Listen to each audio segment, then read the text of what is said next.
सातारा जिल्हा नगरपालिका आणि नगरपंचायत निवडणूक 74% चुरशीचे मतदान, 609 उमेदवारांचे भविष्य मशीन बंद.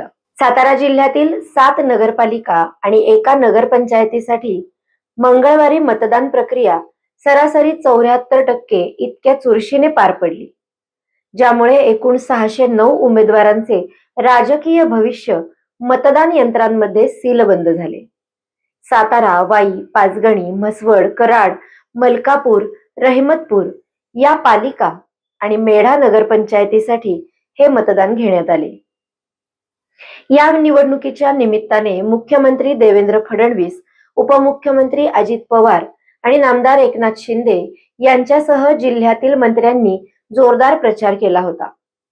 सोमवारी रात्रीपर्यंत उमेदवारांचा जोरकसपणे प्रचार सुरू होता. मंगळवारी सकाळी 7:30 ते सायंकाळी 5:30 या वेळेत जिल्ह्यातील 374 मतदान केंद्रांवर मतदान प्रक्रिया पार पडली. जिल्ह्यातील 3,28,435 मतदारांपैकी अनेकांनी मतदान केले.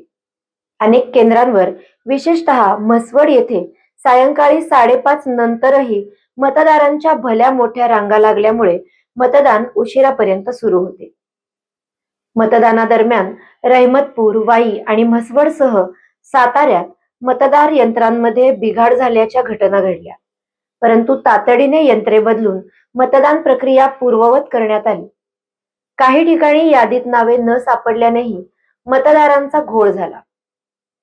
मेढा नगरपंचायतीत सर्वाधिक म्हणजेच 84.23% विक्रमी मतदान झाले, तर रहिमतपूर नगरपालिकेतही अंदाजे 81% इतके जोरदार मतदान झाले. या उलट साताऱ्यात मात्र मतदानाचा टक्का काहीसा कमी म्हणजे अंदाजे 60% राहिला.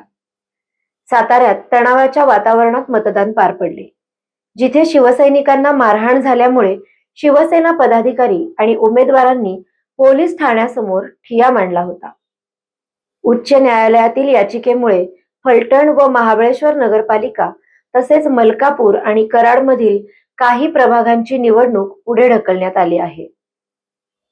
उर्वरित पालिकांच्या मतदानाची प्रक्रिया पूर्ण झाल्यावर राज्य निवडणूक आयोगाने निर्देश दिल्याप्रमाणे आता सर्वांना 21 डिसेंबर या दिवशी होणाऱ्या मतमोजणीच्या निकालाची प्रतीक्षा आहे. मतदानाची अंदाजे टक्केवारी: मेढा 84.23%, रहिमतपूर 81%, पाचगणी 80.80%, म्हसवड 79.85%, वाई 73%, कराड 69.89%, मलकापूर 68.5%, तर सातारा 60% मतदान.